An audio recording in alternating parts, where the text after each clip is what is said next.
মদিনার বাজার দিয়ে নবীজি যাচ্ছেন, নবীজির একটা ওট পছন্দ হয়েছে। তো নবী ওটের মালিকের কাছে গিয়ে জিজ্ঞেস করলেন, ভাইয়া এই ওটটার দাম কত? ওই দামাদামি হলো, নবী সে দামে কিনতে রাজি হলেন, কিন্তু নবীর কাছে তখন অর্থ ছিল না। তখন নবীজি ওনাকে বললেন, আপনি আমাকে ওটটা দেন, আমি এখনই গিয়ে আপনার সেই প্রাপ্যটা পাঠিয়ে দিচ্ছি। ওটের মালিক ওনাকে ওটটা দিয়ে দিলেন।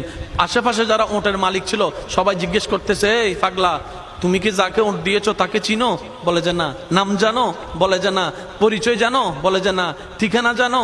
না। তো তুমি যে ওটটা দিয়ে দিলা, উনি যদি ওটার টাকাটা না ফাটায় তখন তো তুমি লসের মধ্যে চলে যাবা। সে ওটের মালিক বলে, এত সুন্দর নুরানি চেহারাওয়ালা কখনো বাটপার হতে পারে না, কখনো চিটার হতে পারে না, কখনো মিথ্যুক হতে পারে না। ওনার চেহারা দেখেই তো আমি ওট বিক্রি করার আগে মনটাই বিক্রি করে দিয়েছি, মনটাই বিক্রি করে দিয়েছি, মনটাই বিক্রি করে দিয়েছি। তোমরা যাই বলো, আমার মন বলে উনি আসবেই আসবে, টাকাটা পাঠাবে পাঠাবে।